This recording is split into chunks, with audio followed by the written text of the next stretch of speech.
Common name of organic compound.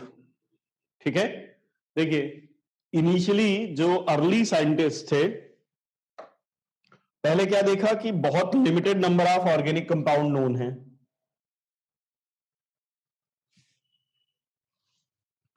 तो जब limited number of organic compound known थे तो उनके नॉमेनक्लेचर की कोई प्रॉब्लम नहीं थी।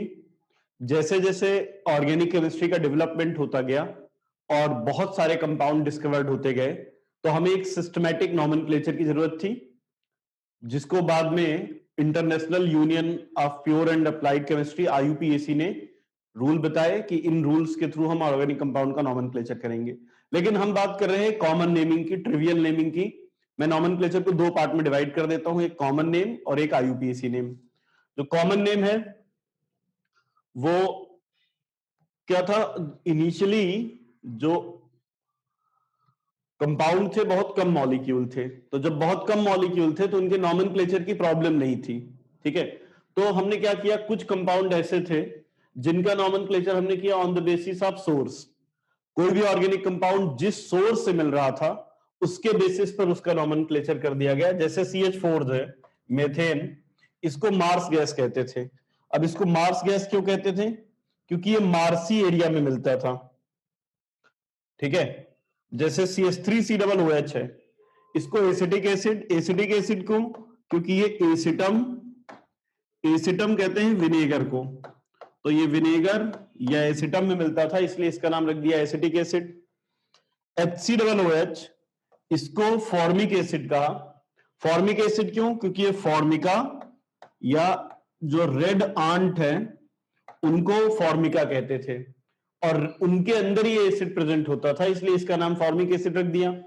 CH3OH, ये वुड के ड्राई डिस्टिलेशन से मिलता था, इसलिए इसका नाम वुड स्पिरिट रख दिया। ऐसे ही C2H5OH, इसको ग्रेन अल्कोहल कहते थे। ग्रेन अल्कोहल क्यों, क्योंकि ये ग्रेन्स के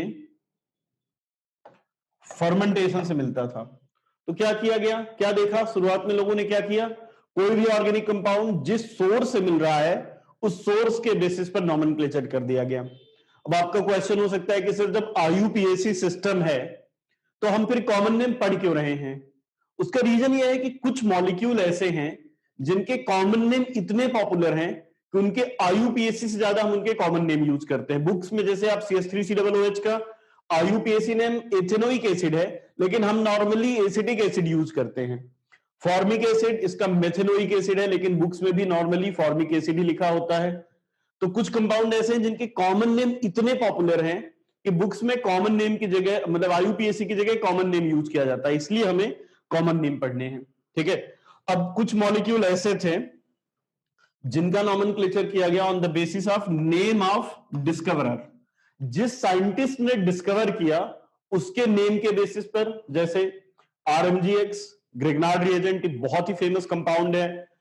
ग्रिग्नार्ड रिएजेंट एक ऐसा मॉलिक्यूल है जिससे ऑलमोस्ट हर ऑर्गेनिक कंपाउंड हम बना सकते हैं। तो आगे आप देखेंगे कि हम कोई भी चैप्टर पढ़ें वहां पे ग्रिग्नार्ड रिएजेंट जरूर आता है।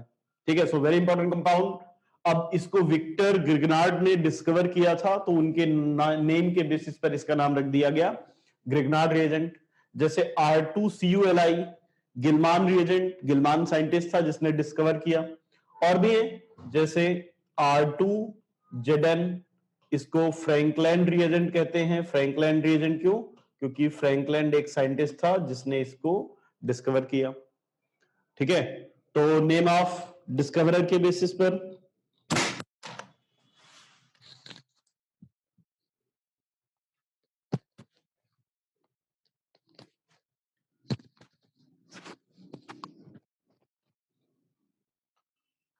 और देखिए कुछ कंपाउंड ऐसे थे, कुछ कंपाउंड ऐसे थे,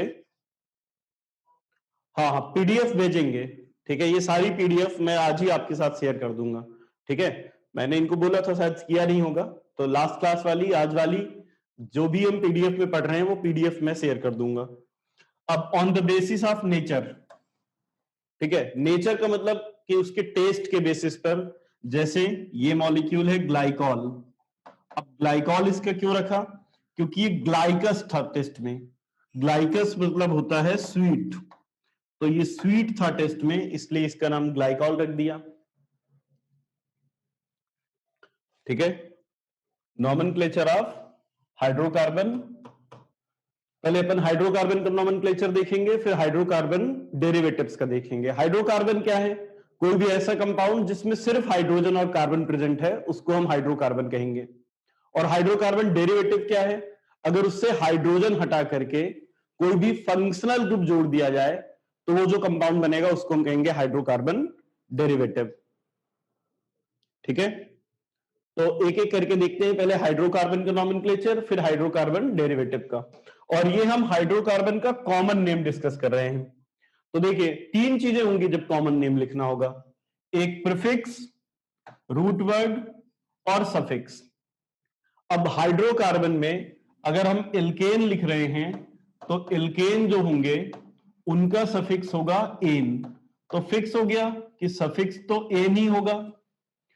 प्रीफिक्स जो है, यहां पे तीन प्रीफिक्स यूज किए जाते हैं, नॉर्मल, आइसो और नियो।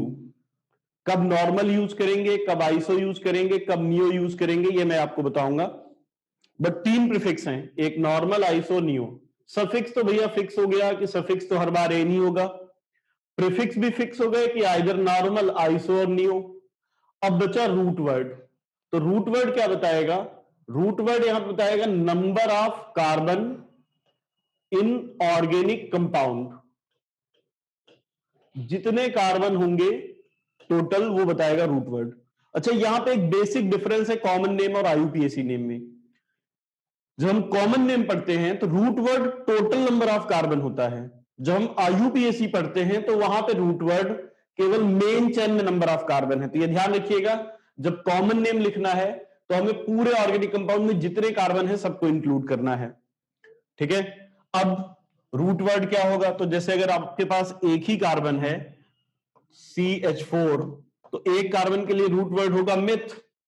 और अगर एक कार्बन वाला एल्केन है तो वहां पे सफिक्स कर देंगे, एड कर देंगे एन, तो ये हो जाएगा मेथेन। अगर दो कार्बन का है तो एथेन, 3 कार्बन से प्रोपेन, 4 से ब्यूटेन, पेंटेन, हेक्सेन। इस तरह 7 कार्बन होते तो हेप्टेन, 8 कार्बन के लिए ऑक्टेन, 9 के लिए नोनेन, 10 के लिए डेकेन। अगर 11 कार्बन है तो अब यहां पे यूज करते हैं अनडेकेन। ठीक है, अनडेक। और अगर वो एल्केन है तो अनडेकेन। 12 कार्बन के लिए डोडेक, और अगर एल्केन है तो डोडेकेन। नॉर्मली 12 कार्बन तक में काम हो जाता है, लेकिन अगर कभी इससे ज्यादा देखना है तो भी बिल्कुल सिंपल है। 13 कार्बन है तो ट्राइडेकेन, 14 से टेट्राडेकेन, 15 कार्बन है तो सिमिलरली पेंटाडेकेन, 16 है तो हेक्साडेकेन, 17 से हेप्टाडेकेन, ऑक्टाडेकेन, नोनाडेकेन। और अगर 20 कार्बन है तो अब उसके लिए यूज करते हैं टर्म आइकोसेन। ठीक है, नॉर्मली हमारा काम 12 कार्बन तक हो जाता है। कभी 12 से ज्यादा पूछा जाए तो 20 तक का ध्यान रखिएगा, आइकोसेन। इसके आगे करने की जरूरत नहीं है, नॉर्मली इसके आगे का पूछा नहीं जाता।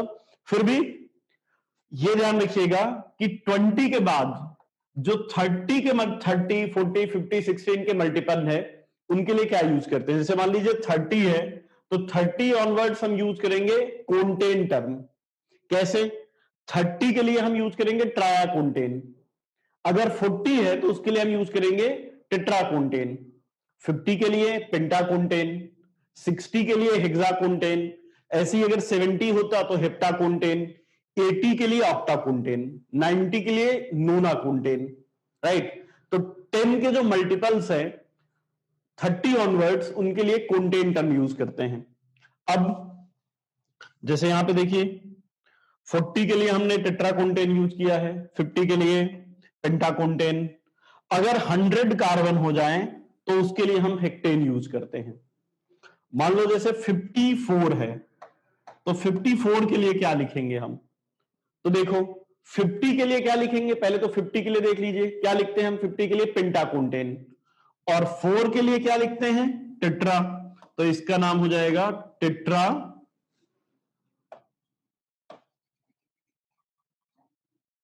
इसका नाम हो जाएगा टेट्रा पेंटा कोंटेन। ठीक है, जैसे मान लो 86 है, तो पहले तो अपने को किसका नाम लिखना है, 6 का। 6 के लिए क्या यूज करते हैं, हेक्सा, तो ये हो गया हेक्सा। और अब 80 के लिए, तो 80 यानी 8 के लिए ऑक्टा कोंटेन, तो इसका नाम हो जाएगा हेक्सा ऑक्टा कोंटेन।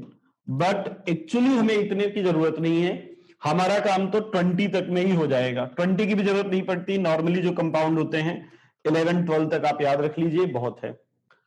ठीक है, अब स्टार्ट करते हैं नॉमेनक्लेचर। जैसे मान लो एक कार्बन का कंपाउंड है, तो CH4 से केवल एक ही स्ट्रक्चर पॉसिबल है, इसका नाम हो गया मेथेन।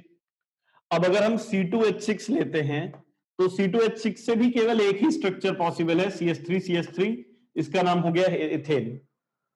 अब C3H8 ले, तो यहां पे एक स्ट्रक्चर पॉसिबल है जिसमें तीनों कार्बन स्ट्रेट चेन में है। चलिए, तो अब 3 कार्बन में मैंने स्ट्रेट चेन में लगाया प्रोपेन, ये बना। कुछ लोगों ने कहा कि सर एक ऐसा भी तो बना सकते हैं ना कि CH3 CH2 CH3, देखिए इस बार ब्रांच भी है। तो आपको यह समझना होगा कि ये दोनों कंपाउंड सेम है, ये दोनों कंपाउंड डिफरेंट नहीं है। अगर हम C4 एस्टेन लेते हैं, C4 एस्टेन यानी ब्यूटेन ले 4 कार्बन का, तो अब देखिए यहां पे क्या है, एक तो हम 4 कार्बन स्ट्रेट चेन में बना सकते हैं, और दूसरा 4 कार्बन के साथ एक ब्रांच बना सकते हैं। अब प्रॉब्लम यह है कि अगर दोनों का नाम हम ब्यूटेन लिख देंगे तो आइडेंटिफाई कैसे करेंगे, जबकि दोनों कंपाउंड डिफरेंट है। तो अब हमें यहां पर प्रीफिक्स यूज करना पड़ेगा। ठीक है, मैंने बताया था कि हम 3 प्रीफिक्स यूज करते हैं, नॉर्मल, आइसो और नियो। तो नॉर्मल कब यूज करेंगे, आइसो कब यूज करेंगे, नियो कब यूज करेंगे, जब अनब्रांच्ड होगा, जब कोई भी ब्रांचिंग नहीं होगी, तो अनब्रांच्ड में हम नॉर्मल यूज करेंगे। और अगर ब्रांचिंग है तो हम आइसो और नियो यूज करेंगे। फिर आइसो कब यूज करेंगे, जब सेकेंड कार्बन पे 1CH3 होगा तो हम आइसो यूज करेंगे। नियो कब यूज करेंगे, तो जब सेकेंड कार्बन पर 2CH3 होंगे तब हम नियो यूज करेंगे। ठीक है, अगर अनब्रांच्ड है, कोई भी ब्रांचिंग नहीं है, तो नॉर्मल यूज कीजिए। एक ब्रांच है सेकेंड कार्बन पे तो आइसो यूज कीजिए, और अगर सेकेंड कार्बन पर 2 ब्रांचिंग है तो नियो यूज कीजिए।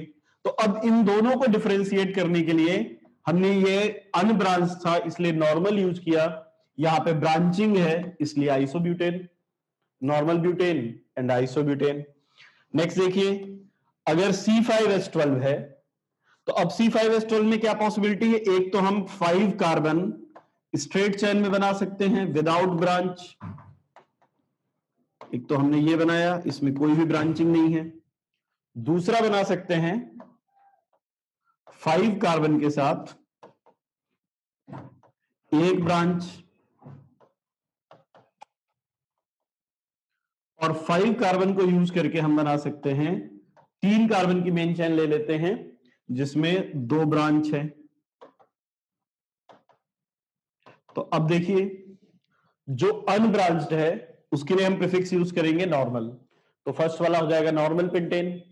यहां पे जब एक ब्रांचिंग है तो उसके लिए हम यूज करेंगे आइसो, तो ये हो जाएगा आइसो पेंटेन। और जब 2 ब्रांचिंग है तो उसके लिए हम यूज करेंगे,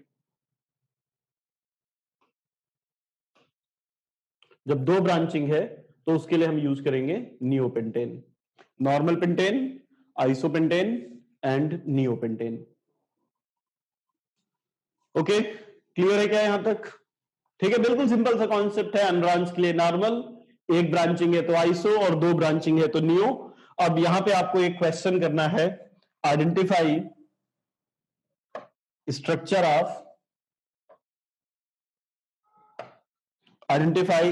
ऑफ आइसोऑक्टेन। अब बहुत सारे लोगों ने आइसोऑक्टेन का ऐसा स्ट्रक्चर बनाया होगा जिसमें सिंपल है, टोटल 8 कार्बन है, तो आपने 7 कार्बन मेन चेन में लगाए और सेकेंड नंबर पर एक मिथाइल लगा दिया, और आपको लगा कि ये आइसोऑक्टेन होना चाहिए। जैसा हमने रूल्स में पढ़ा है, रूल्स के अकॉर्डिंग तो इसी कंपाउंड को आइसोऑक्टेन होना चाहिए था, बट एग्जैक्टली ये आइसोऑक्टेन नहीं है, रादर इस मॉलिक्यूल को हम आइसोऑक्टेन कहते हैं। ये हमने पहले भी डिस्कस किया हुआ है, कल भी डिस्कस किया था ये। कि पेट्रोलियम में कंपोनेंट होता है पेट्रोलियम का ये। तो ध्यान रखिएगा इस कंपाउंड का नाम आइसोऑक्टेन है, जबकि रूल्स के अकॉर्डिंग तो ये आइसोऑक्टेन होना चाहिए। इसके मतलब कि जो कॉमन नेमिंग के रूल है वो परफेक्ट नहीं है, क्योंकि रूल्स के अकॉर्डिंग अगर हम देखते तो हमें इसको आइसोऑक्टेन होना चाहिए था, लेकिन जब भी मैं आपसे बोलूंगा आइसोऑक्टेन तो आप ये स्ट्रक्चर ड्रॉ करेंगे। ठीक है, तो ये एक कॉमन नॉमेनक्लेचर सिस्टम में फ्लॉ है, ये हम कह सकते हैं कि ये उसकी एक कमी है कि वो इस मॉलिक्यूल का नाम आइसोऑक्टेन रखा गया है कॉमन नेमिंग में। फिर एक क्वेश्चन और उठता है कि ठीक है सर, अगर ये आइसोऑक्टेन है तो इसका कॉमन नेम क्या है? तो अगेन इसका कोई भी कॉमन नेम नहीं है। जरूरी नहीं है कि हर मॉलिक्यूल का कोई कॉमन नेम हो। कॉमन नेम एक्चुअली क्या था, कॉमन नेम में कॉमन नेम उन्हीं कंपाउंड्स के लिए दिए गया जो उस टाइम पे डिस्कवर्ड थे। ये मॉलिक्यूल उस टाइम पे मिलता था आइसोऑक्टेन, ठीक है, तो इसके लिए आइसोऑक्टेन नाम दे दिया गया। ये मॉलिक्यूल मिलते ही नहीं थे उस टाइम पे। ठीक है, पेट्रोलियम का मेजर कंपोनेंट होता है आइसोऑक्टेन, राइट। तो अब ये इस सिस्टम का एक ड्रॉबैक है कि इसमें हर मॉलिक्यूल का कोई कॉमन नेम नहीं होता और इस सिस्टम में कुछ एरर्स भी हैं। ठीक है, जिस मॉलिक्यूल को हमें लगना चाहिए था आइसोऑक्टेन, वो आइसोऑक्टेन नहीं है बल्कि दूसरा कंपाउंड है, ये है जो आइसोऑक्टेन है। क्या ये पॉइंट आपको समझ में आ गया? क्लियर है क्या? ठीक है, आगे चल सकते हैं। चलिए अब अपन देखते हैं कॉमन नेम एल्कीन का। ठीक है, एल्कीन क्या होते हैं? ये भी हाइड्रोकार्बन है। हाइड्रोकार्बन क्या है? जिनमें केवल कार्बन हाइड्रोजन हो। तो एल्केन, एल्कीन, एल्काइल ये हाइड्रोकार्बन है। अब एल्कीन में क्या है? डबल बॉन्ड वाले जो कंपाउंड हैं उनको हम कहते हैं एल्कीन। ठीक है, अगर एक डबल बॉन्ड है तो उसको एल्कीन कहेंगे। और एल्कीन का जो कॉमन नेम होता है वो होता है एल्कलीन। ध्यान रखिएगा, एल्कीन का कॉमन नेम क्या होता है? एल्कलीन। जैसे एथीन जो है ये आईयूपीएसी नेम है, लेकिन एथिलीन जो है वो कॉमन नेम है। तो 2 कार्बन का सबसे छोटा एल्कीन बन सकता है C2H4। इसका आईयूपीएसी नेम एथीन है, बट इसका कॉमन नेम क्या है? एथिलीन। 3 कार्बन का है तो प्रोपिलीन, 4 कार्बन का है तो ब्यूटिलीन, 5 कार्बन का है तो पेंटलीन। ठीक है, एल्कलीन। अब अगर हम 3 कार्बन का एल्कीन बनाते हैं C3H6, तो यहां पर केवल एक पॉसिबिलिटी है, 3 कार्बन ओपन चेन में बना दिया जाए। एक ही एल्कीन पॉसिबल है 3 कार्बन में, प्रोपिलीन। अब अगर 4 कार्बन लेते हैं C4H8, तो यहां पे देखिए क्या पॉसिबिलिटी है। एक पॉसिबिलिटी तो है कि हम 4 कार्बन स्ट्रेट चेन में लगा दें और सेकेंड वाले कार्बन पे डबल बॉन्ड लगा दें। दूसरी पॉसिबिलिटी क्या है कि 4 कार्बन की ही स्ट्रेट चेन बनाएं, लेकिन इस बार फर्स्ट वाले पर डबल बॉन्ड लगा दें, एक बार फर्स्ट पे और एक बार सेकेंड पे। उसके अलावा एक पॉसिबिलिटी और है कि हम 4 कार्बन की चेन, जब 4 कार्बन कंपाउंड बना रहे हैं तो 3 कार्बन मेन चेन में लें और एक यहां पे CH3 में ब्रांच बना दें। ठीक है, तो अब प्रॉब्लम क्या है कि इसमें भी 4 कार्बन है, ये भी ब्यूटिलीन है। इसमें 4 कार्बन है, ये भी ब्यूटिलीन है। यहां पे 4 कार्बन है, ये भी ब्यूटिलीन है। और इनको हमें डिफरेंशिएट करना पड़ेगा, अदरवाइज पता कैसे चलेगा कि कौन सा कंपाउंड क्या है, कि तीनों का नाम तो ब्यूटिलीन हो नहीं सकता। तो अब हम इनको प्रीफिक्स लगा के डिफरेंशिएट करते हैं। देखिए कैसे। इस वाले में यहां तो कोई प्रॉब्लम नहीं है, यहां कोई प्रॉब्लम नहीं है क्योंकि यहां पे ब्रांचिंग है, और अगर एक ब्रांच है तो ब्रांच के लिए हम यूज कर सकते हैं टर्म आइसो, राइट। जैसे अगर यहां पे डबल बॉन्ड नहीं होता तो इसका नाम होता आइसोब्यूटेन, डबल बॉन्ड आ गया तो आइसोब्यूटिलीन, राइट। अब इन दोनों में यहां पे अगर हम देखें तो फर्स्ट पोजीशन पे डबल बॉन्ड है 1 2 3 4, और यहां पे अगर देखें तो 1 2 3 4 सेकेंड पोजीशन पे डबल बॉन्ड है। अब यहां पे हम क्या करते हैं, फर्स्ट पोजीशन के लिए टर्म यूज करते हैं अल्फा, सेकेंड पोजीशन के लिए बीटा, थर्ड पोजीशन के लिए गामा, अल्फा बीटा गामा, फिर डेल्टा ओमेगा, तो इस टाइप से टर्म्स यूज करते हैं। तो फर्स्ट पोजीशन पे है तो अल्फा ब्यूटिलीन, और सेकेंड पे था तो बीटा ब्यूटिलीन। तो 2 स्ट्रक्चर हो गए, एक अल्फा ब्यूटिलीन और एक बीटा ब्यूटिलीन।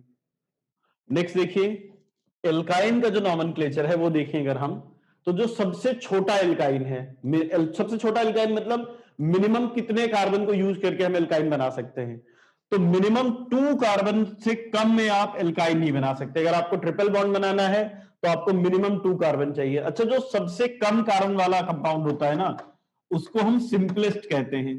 तो अगर आपसे पूछा जाए कि बताइए सिंपलेस्ट एल्काइन में कितने कार्बन है, तो आप कहेंगे सर सिंपलेस्ट एल्काइन में 2 कार्बन है। अब देखिए, जो सिंपलेस्ट एल्काइन था उसका नाम हमने रखा एसिटिलीन। अब अगर हायर होमोलॉग देखें तो इसमें CH2 जोड़ दें तो ये बन गया। एक और कार्बन, 4 कार्बन में देखें तो 4 कार्बन का एक तो 1 2 3 4 सेकेंड पोजीशन पे डबल बॉन्ड। एक और बना सकते थे ऐसे ही, यहां पे सेकेंड पोजीशन पे डबल बॉन्ड है, एक और एल्काइन बना सकते हैं 4 कार्बन से जिसमें फर्स्ट पोजीशन पे ट्रिपल बॉन्ड हो, ये इस तरह से। तो अब इनमें नॉमेनक्लेचर का तरीका यह है कि इनको सबको हम एसिटिलीन मान लेते हैं। देखिए कैसे, हमने इतने पार्ट को कहा कि ये एसिटिलीन है, यहां पर ये एसिटिलीन पार्ट है, ये एसिटिलीन पार्ट है, और यहां पे ये एसिटिलीन पार्ट है। अब अगर नेम लिखना है तो कैसे लिखेंगे, देखिए ये हो गया मिथाइल और ये हो गया एसिटिलीन, तो कंपाउंड का क्या नाम हो गया, मिथाइल एसिटिलीन। यहां पर देखिए ये हो गया एसिटिलीन, तो ये एक मिथाइल और ये मिथाइल, तो 2 मिथाइल हैं, तो इसका नाम हो गया डाइमिथाइल एसिटिलीन। यहां पे इस वाले को देखें तो इतना पार्ट हो गया एसिटिलीन और ये हो गया इथाइल, तो इस मॉलिक्यूल का नाम हो गया इथाइल एसिटिलीन। यहां पे देखिए एक है ये इथाइल, एक है मिथाइल, और इथाइल और मिथाइल में अल्फाबेटिकल ऑर्डर में EM से पहले आता है, इसलिए इसका नाम हो जाएगा, पहले हम इथाइल लिखेंगे, फिर मिथाइल लिखेंगे और फिर एसिटिलीन। तो इथाइल मिथाइल एसिटिलीन। तो हमने हाइड्रोकार्बन में एल्केन का कॉमन नेम देखा, एल्कीन का कॉमन नेम देखा जिसमें बिल्कुल सिंपल है, एल्किलीन लगा देते हैं, फिर एल्काइल्स का नॉमेनक्लेचर देखा। अब आपके मन में क्वेश्चन होगा कि सर क्या इतने ही कंपाउंड हैं जिनके कॉमन नेम है? नहीं, और भी कंपाउंड हो सकते हैं जिनके कॉमन नेम हो। फिर और क्वेश्चन कि क्या हम हर किसी कंपाउंड का कॉमन नेम लिख सकते हैं? नहीं, कॉमन नेम केवल लिमिटेड नंबर ऑफ कंपाउंड्स के लिए ही लिखा जा सकता है। तो अभी हमने हाइड्रोकार्बन का नॉमेनक्लेचर देखा, अब हम देखते हैं हाइड्रोकार्बन के डेरिवेटिव का नॉमेनक्लेचर। तो पहला क्वेश्चन होता है कि हाइड्रोकार्बन डेरिवेटिव का मतलब क्या हुआ। तो देखो, अगर आपके पास कोई भी एल्केन है ना, एल्केन में से एक हाइड्रोजन निकाल दिया जाए और फंक्शनल ग्रुप ऐड कर दिया जाए, तो जो कंपाउंड बनेगा ये था हाइड्रोकार्बन, एल्केन था हाइड्रोकार्बन, और ये जो बन गया ये बन गया हाइड्रोकार्बन डेरिवेटिव। अब क्वेश्चन आपका हो सकता है कि सर कौन से फंक्शन ग्रुप? तो देखो, फंक्शनल ग्रुप को हमने 2 कैटेगरी में डिवाइड कर दिया है। एक वो फंक्शनल ग्रुप जिनमें कार्बन प्रेजेंट है, और एक वो फंक्शन ग्रुप जिसमें कार्बन प्रेजेंट नहीं है। जैसे कार्बन प्रेजेंट वाले देखें तो COOH है, एसिड, इसमें कार्बन प्रेजेंट है, COOH में कार्बन है। जैसे एल्डिहाइड है, इसमें CHO कार्बन है। एस्टर है, एमाइड है, तो इसको कार्बन कंटेनिंग कहेंगे। और दूसरे फंक्शन ग्रुप वो हैं जिनमें कार्बन प्रेजेंट नहीं है, जैसे OH है, एल्कोहल, कोई भी कार्बन नहीं है एल्कोहल में। NH2 कार्बन नहीं है। जैसे Br एल्काइल हैलाइड है। तो इनको, एक वो हो गए जिनमें कार्बन प्रेजेंट है, एक वो है जिनमें कार्बन प्रेजेंट नहीं है। जिनमें कार्बन प्रेजेंट नहीं है उनको हमने सिस्टम ए में रखा है। ऐसे जिनमें कार्बन नहीं है, नॉन कार्बन कंटेनिंग जो हैं, उनको हमने सिस्टम ए में रखा है, और जिनमें कार्बन प्रेजेंट है उनको हमने सिस्टम बी में रखा है। ठीक है, तो इसलिए मैं हाइड्रोकार्बन डेरिवेटिव का नॉमेनक्लेचर आपको 2 पार्ट में पढ़ाता हूं। पहले उन फंक्शन ग्रुप का जिनमें कार्बन प्रेजेंट नहीं है, जिनको हम सिस्टम ए नाम दे रहे हैं, और दूसरा वो जिनमें फंक्शन ग्रुप में कार्बन प्रेजेंट है, उनको हम सिस्टम बी। ओके, तो चलो, जैसे कार्बन वाले कौन से फंक्शन ग्रुप है जिनमें कार्बन प्रेजेंट नहीं है? जैसे अगर अपन एल्कोहल ले लेते हैं तो एल्कोहल में कार्बन नहीं है। नेम बिल्कुल सिंपल है। अगर आपको हाइड्रोकार्बन डेरिवेटिव का नेम लिखना है तो आपको करना क्या है? हाइड्रोकार्बन डेरिवेटिव के नेम लिखते समय आपको लिखना है name of radical plus name of functional group. दोनों का नाम, पहले रेडिकल का नाम लिख दीजिए, फिर फंक्शन ग्रुप का नेम लिख दीजिए, ऑर्गेनिक कंपाउंड का नाम कंप्लीट हो जाएगा। अब जैसे किस फंक्शनल ग्रुप का क्या नाम है, तो अगर कहीं पर OH प्रेजेंट है तो उसके लिए हम लिखेंगे अल्कोहल, अगर NH2 प्रेजेंट है तो उसके लिए हम लिखेंगे अमीन, SH प्रेजेंट है तो उसके लिए हम लिखेंगे थायो अल्कोहल, OR प्रेजेंट है ROR, अगर कहीं पर ईथर है तो ROR के लिए लिखेंगे ईथर, अगर RCOOR कहीं पर RCOOR है, C डबल बॉन्ड O है तो उसके लिए हम लिखेंगे कीटोन, अगर हैलाइड है जैसे FCl BRI है, F होता तो फ्लोराइड, Cl है तो क्लोराइड, Br है तो ब्रोमाइड, आयोडीन है तो आयोडाइड, हैलाइड। अब यहां पे दो ऐसे फंक्शन ग्रुप हैं जिनमें कार्बन प्रेजेंट होने के बाद भी उनको सिस्टम ए में रखा है। एक्चुअली साइनाइड और आइसोसाइनाइड, इसमें कार्बन है, Cn में कार्बन है, Mc में भी कार्बन है, तो यह ध्यान रखना है कि दो फंक्शन ग्रुप ऐसे हैं जिनमें कार्बन प्रेजेंट होने के बाद भी सिस्टम ए में रखा है। एक्चुअली इनको सिस्टम ए और बी दोनों में रखा है, इसीलिए जब भी किसी ऑर्गेनिक कंपाउंड में Cn प्रेजेंट होता है हमेशा उसके दो कॉमन नेम होते हैं, एक सिस्टम ए के अकॉर्डिंग, एक सिस्टम बी के अकॉर्डिंग। फिर आपका क्वेश्चन होगा कि सर ज्यादा सही कौन सा है, तो दोनों इक्वली करेक्ट है, कोई भी ज्यादा सही कोई भी कम सही नहीं है, ठीक है। आप उसके दो नेम लिख सकते हैं, एक सिस्टम ए के अकॉर्डिंग और एक सिस्टम बी के अकॉर्डिंग, ठीक है। तो ये तो हो गया कि किस फंक्शनल ग्रुप का क्या नाम होगा, नेम ऑफ फंक्शन ग्रुप। अब रेडिकल्स का नाम कैसे डिफाइन करें, तो रेडिकल्स के नेम के लिए देखिए क्या है, देखिए नेम ऑफ रेडिकल, अगर हमारे पास एल्केन है, कोई भी एल्केन है, इससे आप हाइड्रोजन निकाल देंगे तो जो रेडिकल बनेगा उसमें से आपको एन हटा करके YL लगा देना है तो एल्काइल बन जाएगा। जैसे मेथेन था तो मेथेन से आप एन हटा दीजिए और YL लगा दीजिए तो मेथेन से बन जाएगा मिथाइल।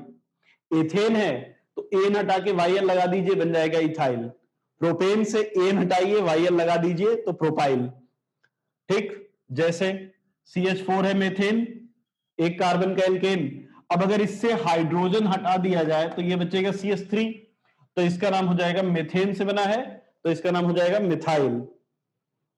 रेडिकल मतलब क्या हुआ, तो रेडिकल का मतलब यह है कि अगर किसी भी एल्केन से हाइड्रोजन निकाल दिया जाए, जैसे कार्बन की वैलेंसी अगर अपन देखें तो 4 है, अब अगर आपको कोई भी फंक्शनल ग्रुप लगाना है तो क्या करोगे, कैसे फंक्शनल ग्रुप निकल लगाएंगे। भाई मान लो मुझे इसमें OH लगाना है तो अपने को क्या करना पड़ेगा, अपने को एक H को हटाना पड़ेगा, बिना H के हटाए हम OH नहीं लगा सकते। तो जब H हटाते हैं हम किसी भी फंक्शनल ग्रुप को लगाने के लिए तो यहां पे जो वैलेंसी फ्री होती है ये कहलाता है अल्काइल। जैसे मेथेन से बन गया मिथाइल रेडिकल। अब अगर एथेन ले लें हम, एथेन में 2 कार्बन हैं, अब चाहे आप इस कार्बन से निकालें हाइड्रोजन या इस कार्बन से निकालें हाइड्रोजन, कोई फर्क नहीं पड़ता, सेम रेडिकल बनेगा और उसका नाम हो जाएगा, एथेन से बना है तो इथाइल।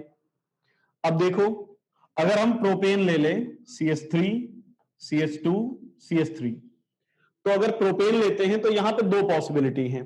क्या है 2 पॉसिबिलिटी, एक तो ये हो सकता है कि हम इस कार्बन से हाइड्रोजन निकालें या इस वाले से, इन दोनों में से कहीं से भी निकालिए तो 1 डिग्री रेडिकल बनेगा।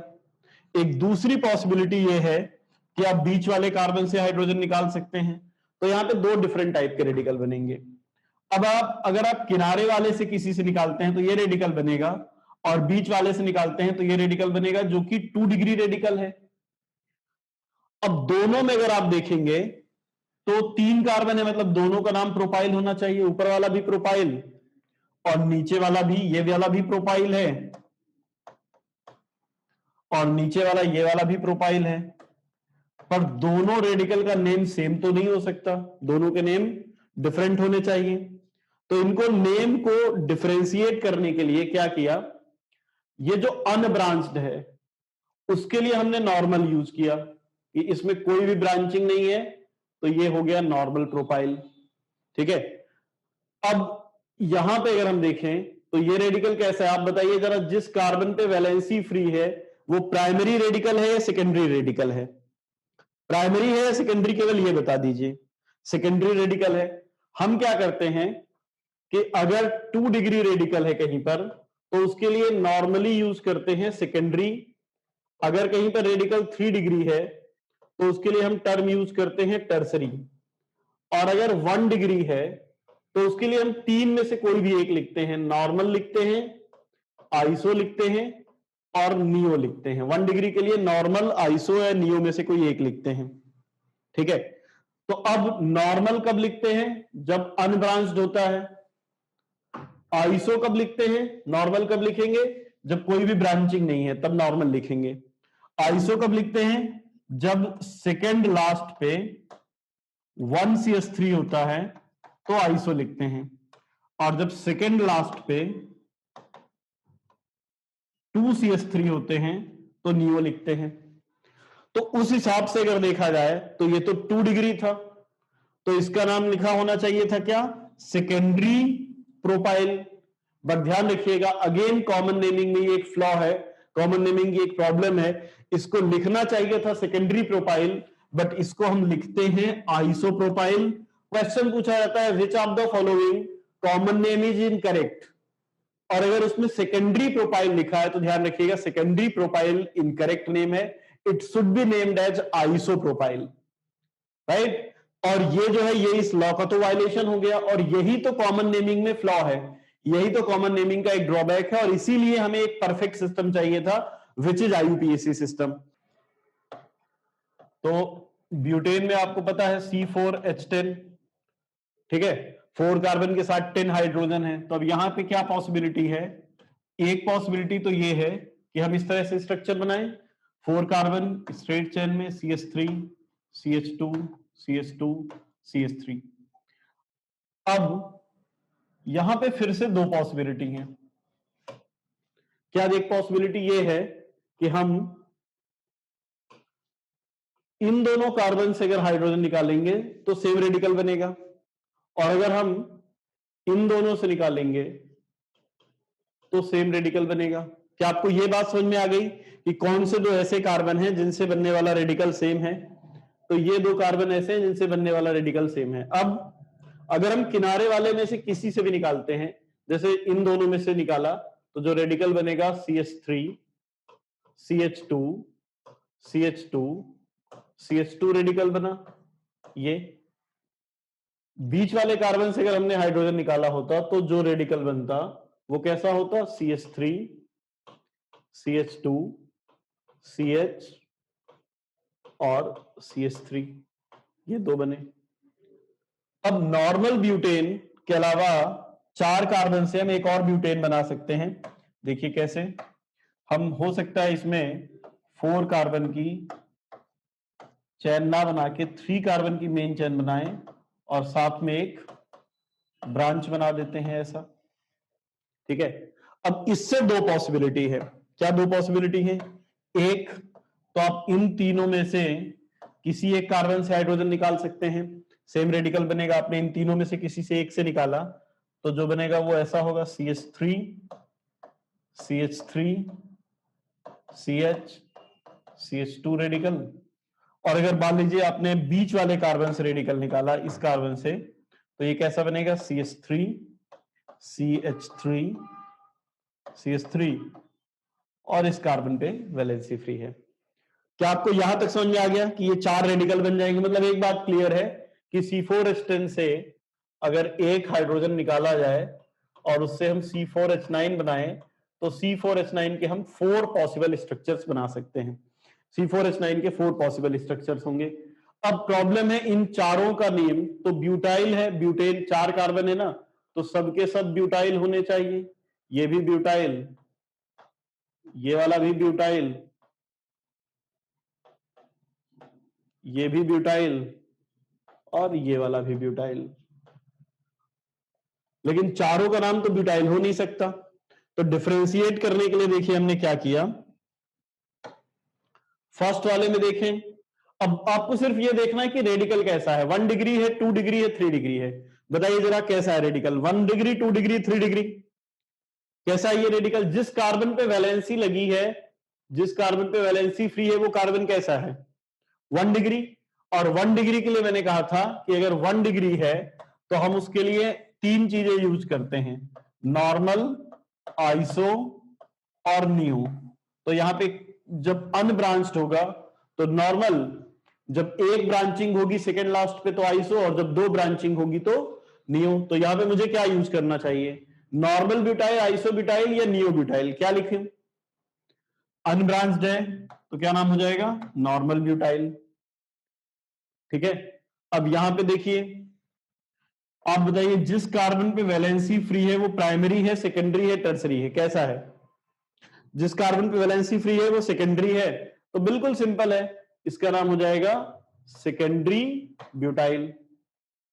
इस बार देखिए, जिस कार्बन पर वैलेंसी फ्री है वो कार्बन कैसा है, प्राइमरी है, सेकेंडरी है, टर्सरी है?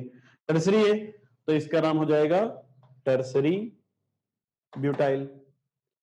अब इस वाले में देखिए, जिस कार्बन पे वैलेंसी फ्री है, मतलब ये कार्बन कैसा है, प्राइमरी है, सेकेंडरी है, टर्सरी, कैसा है ये, कैसा है ये, प्राइमरी। अब प्राइमरी के साथ नॉर्मल यूज करें, आइसो या नियो? तो देखो, जिस कार्बन पे वैलेंसी फ्री है ना बेटा, हमेशा ध्यान रखना, जिस कार्बन पे वैलेंसी फ्री है उसी को हमेशा फर्स्ट कार्बन कहते हैं। तो ये सेकेंड हुआ और ये लास्ट हुआ। अगर थर्ड वाला लास्ट है तो ये सेकेंड वाला सेकेंड लास्ट हुआ। अच्छा, ये सेकेंड भी है, सेकेंड लास्ट भी है, क्योंकि तीन ही कार्बन है। ठीक है, तो ये सेकेंड लास्ट पे एक CH3 प्रेजेंट है, और अगर सेकेंड लास्ट पे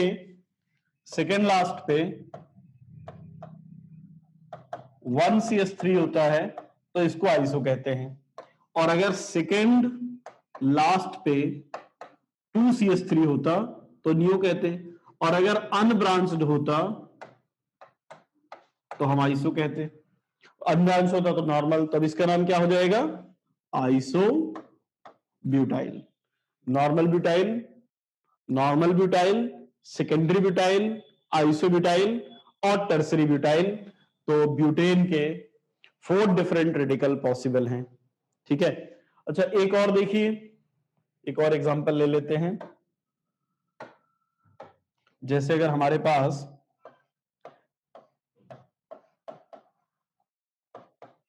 ये मॉलिक्यूल है जिसमें 5 कार्बन हैं, ठीक है, अब अगर इसमें कहीं से भी हाइड्रोजन निकालें, हम कहीं से भी हाइड्रोजन निकालें, ठीक है, कहीं से भी आप हाइड्रोजन निकाल दीजिए, सेम रेडिकल बनेगा CH2 और ये। अब इसमें टोटल 5 कार्बन है, और अगर 5 कार्बन है तो इसका नाम क्या होना चाहिए, पेंटाइल। अब जिस कार्बन पे वैलेंसी फ्री है वो 1 डिग्री है, तो इसके लिए नॉर्मल, आइसो या नियो में से कोई एक यूज होगा। अब अगर ये फर्स्ट कार्बन है तो ये सेकंड होगा, ये लास्ट है और ये सेकंड लास्ट है, और इस बार सेकंड लास्ट पे 2 CH3 हैं, इसलिए इसका नाम हो जाएगा नियोपेंटाइल। ठीक है, एक बात और ध्यान रखिएगा, नियो के लिए हमें मिनिमम 5 कार्बन वाले से हम नियो यूज कर पाएंगे। जैसे नियो ब्यूटाइल एग्जिस्ट नहीं करता, जैसे सेकेंडरी प्रोपाइल एग्जिस्ट नहीं करता, वैसे ही नियो ब्यूटाइल भी एग्जिस्ट नहीं करता। नियो ब्यूटाइल में नियो पॉसिबल नहीं है। ठीक है, चलिए ओके। अब देखिए, अभी तक जो भी हमने देखे हैं वो ऐसे रेडिकल थे जिनमें कोई भी डबल बॉन्ड नहीं था, तो वो सैचुरेटेड रेडिकल थे। और अब देखते हैं कुछ अनसैचुरेटेड। अनसैचुरेटेड रेडिकल का मतलब ये है कि अब इनमें मल्टीपल बॉन्ड होंगे। मल्टीपल बॉन्ड मतलब सिंगल बॉन्ड की जगह डबल बॉन्ड या ट्रिपल बॉन्ड। अनसैचुरेटेड रेडिकल जैसे CH2 डबल बॉन्ड CH2, ये है एथीन, है ना। तो अब देखिए, आपने पिछली बार क्या किया था, एल्केन से एन हटा के YL लगाया था। इस बार क्या करना है, एथीन में से E हटाना है और YL लगाना है। तो इसका नाम हो जाएगा, एथीन का जो रेडिकल बनेगा उसका नाम हो जाएगा एथिनाइल। एल्कीन में E को हटाना है और YL को जोड़ना है। तो जैसे एथीन का जो रेडिकल होगा उसका नाम हो जाएगा इथिनाइल, जो प्रोटीन का होगा उसका नाम हो जाएगा प्रोपीनाइल, राइट। ब्यूटीन का हो जाएगा ब्यूटीनाइल। सिंपल है, ई को हटा के YL जोड़ देना है। तो अब एथीन में हम किसी भी कार्बन से, इससे या इससे कहीं से भी हाइड्रोजन निकालें, केवल एक ही radical CH2 double bond CH2 था, एक हाइड्रोजन हटा दिया, जब एक हाइड्रोजन हट गया तो ये CH2 double bond CH radical बन गया। अब चूंकि एथीन से बना है इसलिए इसका नाम हो गया एथिनाइल। ठीक है, अब देखो प्रोपीन है हमारे पास CH2 double bond CH3। Propene में 3 पॉसिबिलिटी है। अगर मैं यहां से कार्बन निकालता हूं, इस वाले कार्बन से एक हाइड्रोजन निकालता हूं तो ये बनेगा। अगर इस टर्मिनल से निकालता हूं तो फिर ये CH2 डबल बॉन्ड CH3 बनेगा। और एक पॉसिबिलिटी क्या है कि बीच में इस कार्बन से हम हाइड्रोजन निकाल दें तो ये रेडिकल बनेगा। तो यहां पे 3 डिफरेंट रेडिकल बनेंगे। ठीक है, एक बार फर्स्ट से निकाल, मान लो इसको मैं यहां पे मान लेता हूं फर्स्ट है ना, ये मान लेते हैं यहां पे इससे निकाला तो ये बना।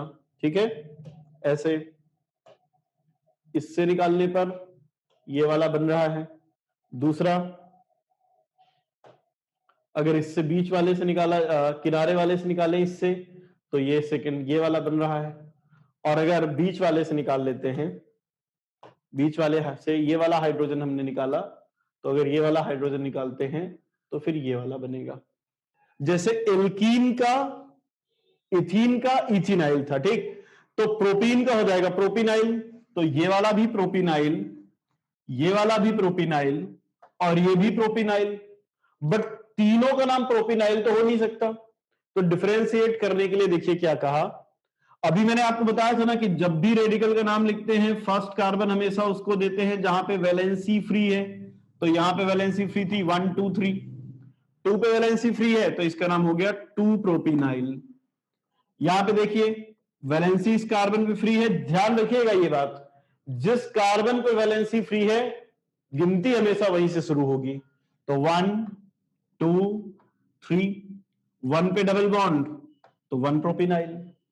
और इस बार क्या है यहां पे, अगर ये डबल बॉन्ड नहीं होता, ठीक है, तो ये आइसोप्रोपाइल होता। डबल बॉन्ड था, ब्रांचिंग है, इसलिए आइसोप्रोपाइल की जगह इसका नाम हो गया आइसोप्रोपिनाइल। आइसोप्रोपाइल की जगह आइसोप्रोपिनाइल। अब देखिए जैसे एल्कीन का था एल्कीनाइल, वैसे ही अगर हमारे पास एल्काइन है तो एल्काइन से एक हाइड्रोजन निकालने पर जो बनेगा वहां पे फिर से एल्काइनाइल। एक हाइड्रोजन निकाला है एल्काइन से, आप ई हटा दीजिए और इसको लिख दीजिए एल्काइनाइल।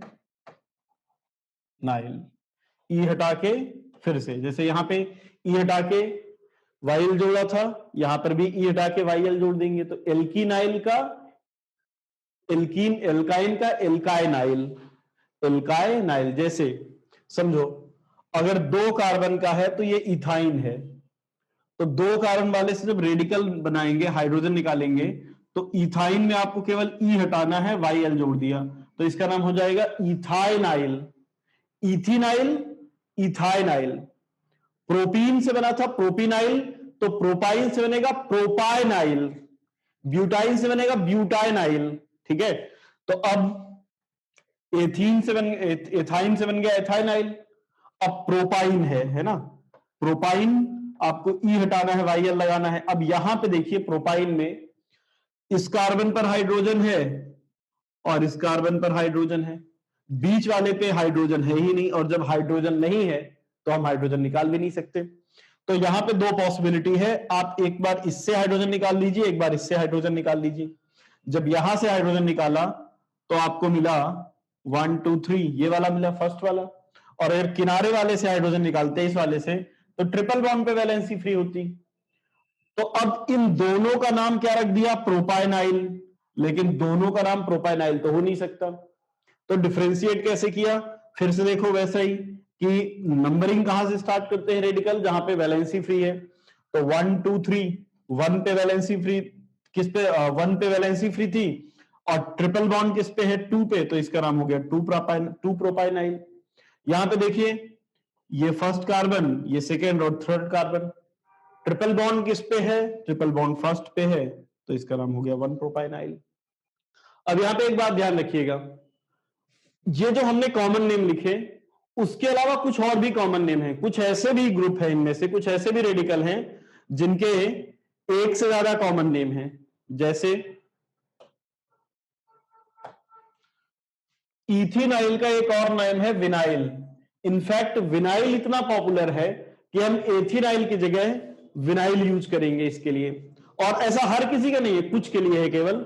जैसे 2 प्रोपेनाइल का हम अगली बार से 2 प्रोपेनाइल की जगह टर्म यूज करेंगे एलाइल, और 2 प्रोपाइनाइल को हम यूज करते हैं प्रोपेरगाइल। तो 3 ऐसे हैं जिनके लिए और कॉमन नेम है।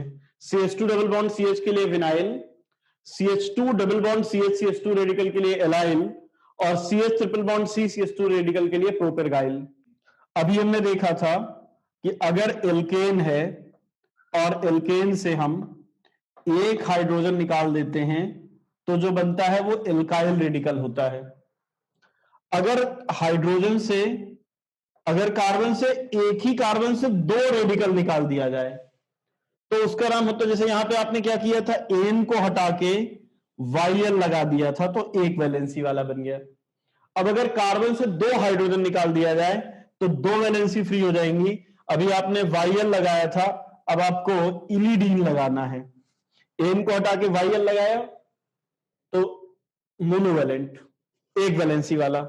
2 वैलेंसी वाला बाईवैलेंट है तो आपको एन हटा के इलिडीन लगाना है, एल्कलीडीन। और अगर एक कार्बन से तीनों हाइड्रोजन निकाल दिया जाए और 3 वैलेंसी फ्री हो जाए तब आपको इलिडाइन लगाना है, इलिडाइन। एल्काइल, एल्कलीडीन, एल्कलीडाइन। जैसे इथाइल, इथिलीडीन और इथिलीडाइन। क्लियर है? मिथाइल, मिथिलीडीन, मिथिलीडाइन। ठीक है, ऐसे ही जैसे, चलिए लिख के बता देता हूं। ये है कौन सा मॉलिक्यूल है, आप सब जानते हैं इस मॉलिक्यूल का नेम। क्या नाम है इस मॉलिक्यूल का, बताइए जरा। क्या नाम है? बेंजीन। बहुत बढ़िया, परफेक्ट। आप सबको पता है ना कि बेंजीन पे यहाँ पे हर जगह पे एक कार्बन है, सब पे एक एक हाइड्रोजन लगा हुआ है इस तरह से, CH CH CH CH। और अगर इससे हम एक हाइड्रोजन निकाल दें, ध्यान देखिए, ध्यान से देखिएगा, ये बेंजीन है, इससे एक हाइड्रोजन निकाला, ये रेडिकल बना। चलिए बता दीजिए इस रेडिकल का क्या नाम होगा। बेंजीन से एक हाइड्रोजन निकाला है, क्या नाम होगा इस रेडिकल का? बहुत बढ़िया, वेरी गुड, एक्सलेंट। सब लोगों ने आंसर दिया बेंजाइल। ओके, बहुत बढ़िया, वेरी गुड। सबका गलत है, इसका नाम बेंजाइल नहीं होता, इसका नाम फिनाइल होता है, ध्यान रखना। ये बेंजाइल रेडिकल नहीं है। तो फिर अगला क्वेश्चन कि फिर बेंजाइल कौन सा है, तो ध्यान से देखना। ये मॉलिक्यूल होता है टॉलुइन, और टॉलुइन से एक हाइड्रोजन निकाल दिया जाए तो टॉलुइन से जब हम एक हाइड्रोजन निकालते हैं और ये रेडिकल बनता है, इसका नाम बेंजाइल है। ठीक है, ये वाला फिनाइल है, ये है बेंजाइल। जब एक हाइड्रोजन निकाला है तो इसका नाम बेंजाइल है। जब बेंजीन से एक हाइड्रोजन निकालते हैं तो उसका नाम फेनिल होता है। और अगर बेंजीन से 2 हाइड्रोजन निकाल दिए जाएं, मान लो सेम कार्बन से 2 हाइड्रोजन निकाल दिए जाएं तो इस बार 2 वैलेंसी फ्री हो जाएगी। तो ये था बेंजाइल, और ये हो जाएगा बेंजलीडीन। इलिडीन जोड़ेंगे, बताया था ना, बेंजलीडीन, बेंजाइल, बेंजलीडीन। और अगर एक और हाइड्रोजन निकाल दिया जाए और अब कार्बन पे 3 वैलेंसी फ्री हो जाएंगी इस तरह से, तो यह हो जाएगा बेंजलीडायन, बेंजलीडीन, बेंजलीडायन। अच्छा, इसका एक और नाम है, जैसे इसका नाम बेंजलीडीन के अलावा इसका नाम बेंजल भी है, और इसका एक नाम है बेंजो। तो ये हो गया benzyl, benzal, benzo, benzyl, benzal, benzo. ठीक है, वैसे इसका बेंजलीडीन भी है, बेंजल भी है, बेंजलीडाइन भी है और बेंजो भी है। चलिए यहां पे कुछ कंपाउंड दिए हैं, उनका हमें नॉमेनक्लेचर करना है कि किस कंपाउंड का क्या नॉमेनक्लेचर होगा।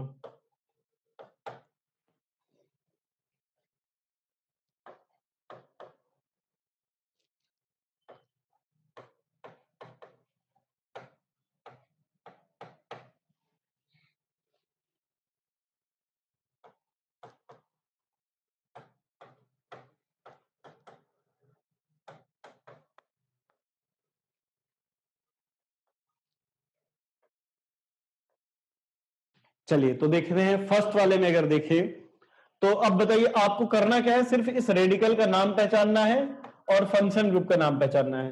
तो पहले बताइए अच्छा फंक्शनल ग्रुप कौन सा है, फंक्शनल ग्रुप कौन सा है, CN मतलब क्या है साइनाइड, और दो कार्बन का रेडिकल क्या होता है इथाइल, तो इस कंपाउंड का नाम हो जाएगा ethyl cyanide, ethyl cyanide.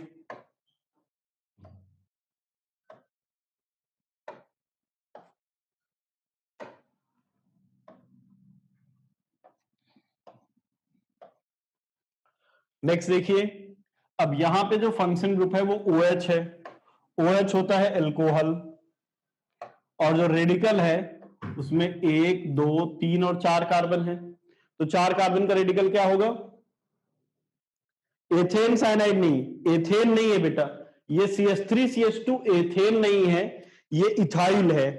Name of radical लिखना है और फिर साइनाइड, ठीक है, तो एथेन साइनाइड नहीं होगा, इथाइल साइनाइड रेडिकल का नेम, ठीक है। अभी हम कॉमन नेम पढ़ रहे हैं, तो अब इसका इस वाले का OH का नाम हो गया एल्कोहल, और इतने का नाम क्या है, सिर्फ इसका नाम बताइए क्या है, कॉमन नेम की बात कर रहे हैं, इसका नेम है टर्सरी ब्यूटाइल, टर्सरी ब्यूटाइल, तो इसका नाम हो गया टर्सरी ब्यूटाइल, और OH से एल्कोहल, टर्सरी ब्यूटाइल एल्कोहल, ठीक है।